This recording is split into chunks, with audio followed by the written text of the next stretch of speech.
Torae follows the kid on motherfucking Twitter.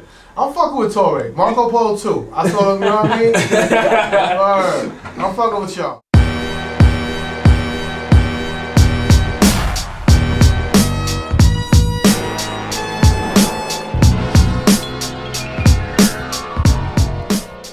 Torae, infamous Brooklyn rapper.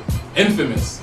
What's that mean, infamous? I didn't do anything. I'm sorry. You know what it is? His internet buzz is crazy. You know, he's along the line of my man Sky Zoo. Shout out to Sky. SK, what up? You know what I'm saying? Like, explain to DJ enough. Yeah, because Quinn says that you and Sky Zoo is definitely the hottest from Brooklyn. I mean, I heard that. Yeah! I'm not going, I let the people decide. You know, I do what I do. Like, at the end of the day, as cliche as it may sound, I love it. I love making music. I love creating music. I realized that when my man asked me, yo, if you won the lotto right now, you had $1 million to burn, what'd you do? You know what I'm saying? I was like, yo, I invested into my music. You know what I'm saying? So I don't do it to be rich, because if I was rich, I'd still funnel that music back into it. I like that. I do it because I love it. I rock the stage, whether it's 10 people in the crowd or 10,000, you know what I'm saying? Like, when you go overseas and you see 20,000 people that don't speak your language, but they know all your lyrics. You know what I'm saying? That shows that you doing something positive and you're making an impact on people and people's lives. And like that's what drives me. Like I love making music. I love hip hop.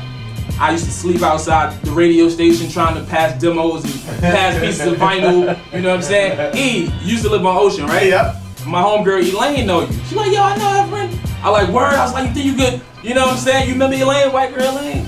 Real cool, real hip hoppy though.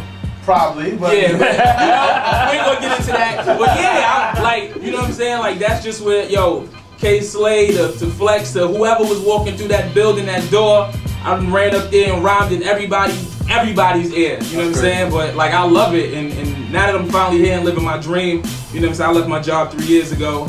And I've been living off hip hop since then, and it's just a beautiful thing, man. Like that is the beautiful thing. Genuinely, I love it. Right. It's cliche and whack, and as cool as rap dudes are, it's not. It's the realest shit ever. You know what I mean? So that's why I do it. Kick the guard. Give me your footprint. I mean, who's the guy? Give me that first record you sampled. Give me that first drum machine you purchased. That keyboard, that synthesizer, whatever. Give me your story. First off, I grew up on the East Coast. East Toronto. Coast. Toronto! Canada. Yo, real talk, Toronto is really. Yo, Toronto bringing hip hop. Shut up, don't do that. But what I'm saying is, I just want to salute Toronto because Toronto, for years, has always been, you know what I'm saying, a provider of great music, great producers, singers, rappers, and. Yeah, there's definitely a lot of talent. Eye candy. Yeah. Eye candy. Hey, candy. All right, we'll take that too. Yeah, I'm gonna throw that out there. Now, go ahead. I'm sorry. Go. So my influences are pretty straightforward. It's the usual suspects: DJ Premier, Pete Rock. Right. You know what I'm saying? Eric Sermon, the Bomb Squad, Martin Mall. You know wow. See, he said the Bomb Squad. A lot of people don't even know the Bomb Squad. Yeah, shouts to Hank Shockley on Twitter now. Hank. You know what I mean? That's my era. OG. Was that 50-something? Shut up.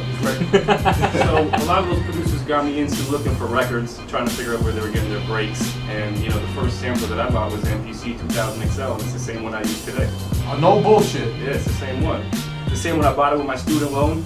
Nice. Yo, everybody. That's hip hop right My there. first Mac and my first MPC with the student loan, and I still have the same one today. That's hot. It has a tire mark through it. It looks crazy, but it still works and gets the job done. So that's hot. I'm still digging every week, man. I keep it, you know what I'm saying? I keep it true to where it came from, and I'm still with finding breaks and new loops and new sounds. I do it on the regular, and you know I'm still inspired by that, you know, that genre. Right. Is it hard to find record stores now? I mean, it's I know they got conventions, but I'm saying, is there like a little local spot that you go to? Or? Definitely, there's a few. I'm not going to shout them out because there's not that many. Of course, yeah. No, I don't want you to shout them out. I don't want you to just forget about everybody. But there's definitely some stores left. Not as many as there were. You got to look a little harder, but you know that's part of the chase. It's part of the fun for me as a producer. And you know, there's a select few of us that still go on missions, digging across Canada and U.S. And when I'm out in Europe, I'm always looking for vinyl, and they still exist and it's still there. So, you know. Who you like to work with, Marco? MC-wise? Yes. I mean, I've had the privilege of working with a lot of incredible MCs, you know, such as Rakim. I have a track on his new album, have no idea what the status is on the release date, but work with Rakim, Master Ace.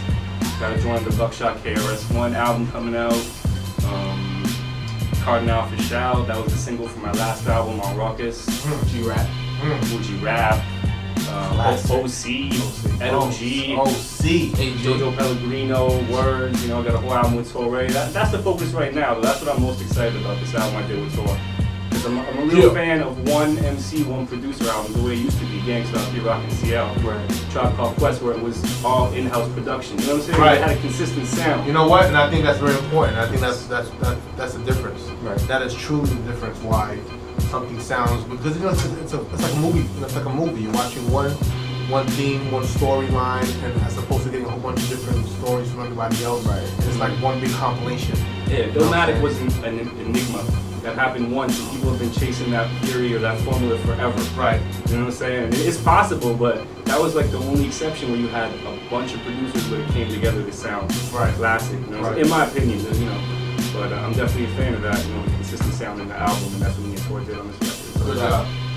And being in the lab together, you know what I'm saying? actually like making the music together, not over the internet. Right, just being there, kicking it. Some days I went through and we chilled for 4 or 5 hours and didn't do any music, but just vibing. You know what I'm saying? Getting that camaraderie. And know, like I think it all shows in the music.